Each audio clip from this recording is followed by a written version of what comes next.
There's a certain look an old farmer gives when you ask how his soil stays so loose, rich and dark year after year. It's a half smile, half smirk, like he knows something you don't. Many of these farmers never talk about it openly, not because it's complicated or secret, but because it's almost too simple. It's one of those techniques passed quietly from one generation to the next, whispered between neighbours but never written down, and it revolves around a creature most people step over without a thought: worms. This trick is so powerful that when I first used it, the transformation in my beds felt like cheating.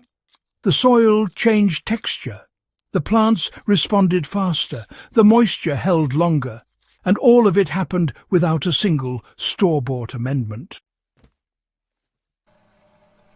Today we're pulling back the curtain on the worm trick seasoned farmers swear by.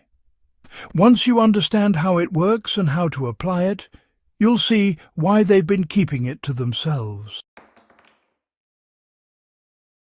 The secret begins with giving worms exactly what they need in the exact place you need them.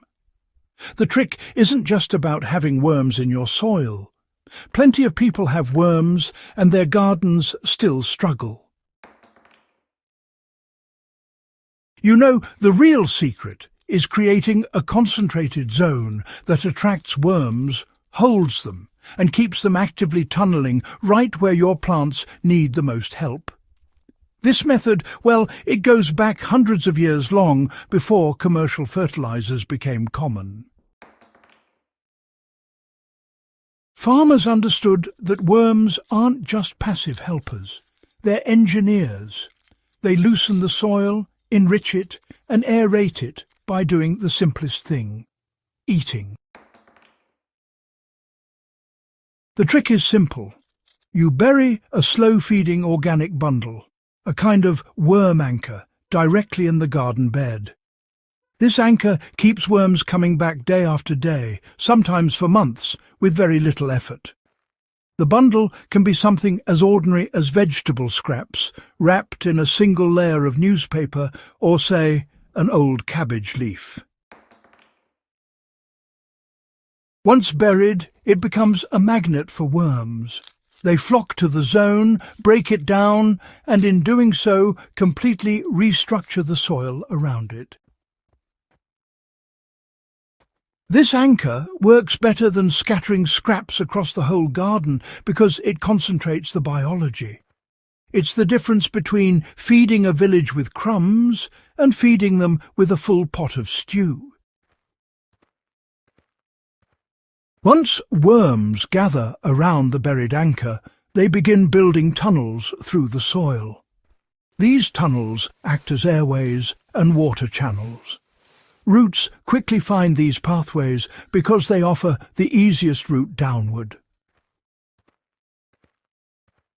You know, a single worm burrow can actually deliver air deeper than a shovel can, and when that tunnel eventually collapses, it leaves behind a line of nutrient-rich castings.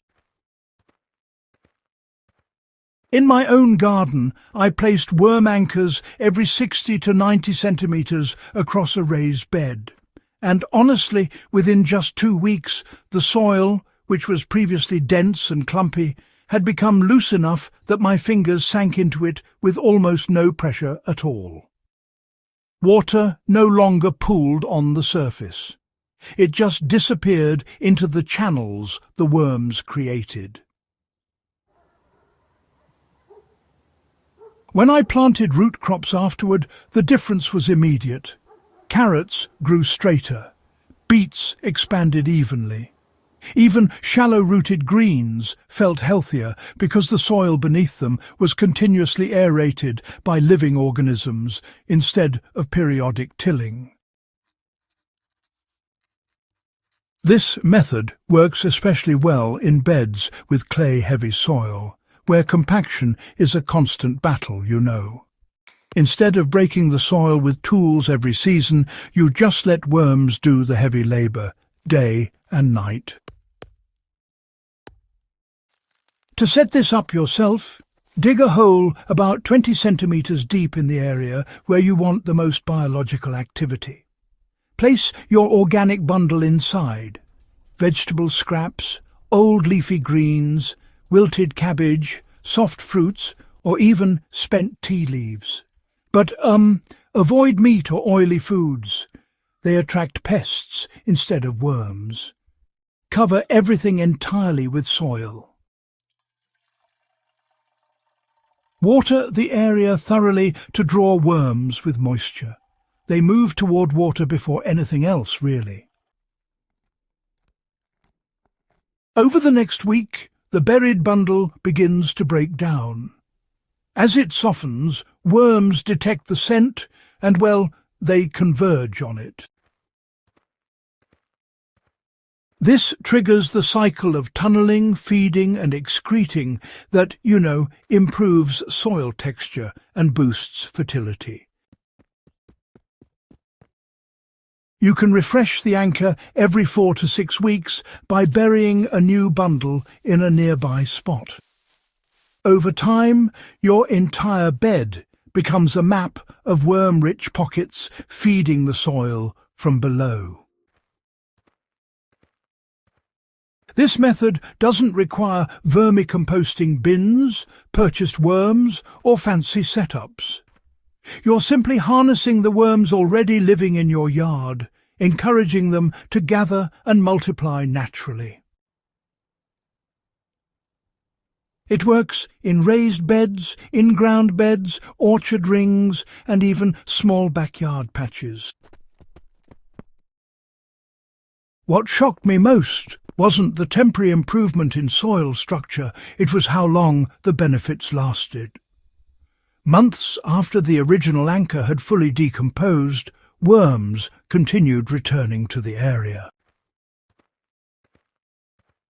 The tunnels expanded. The soil's ability to hold moisture increased noticeably. During a particularly dry season, the anchored beds stayed cooler and wetter than the unanchored ones, and the difference in plant vigour was, well, dramatic. This trick succeeds because it respects the natural behaviour of worms. They seek soft organic matter, moisture and darkness. By giving them all three in a concentrated spot, you're not forcing them to work. You're giving them the perfect conditions to thrive. And when worms thrive, soil transforms. Old farmers knew this. They didn't call it soil biology or ecosystem engineering. They simply buried kitchen scraps in strategic spots, season after season, and watched their fields stay fertile without constant mechanical intervention.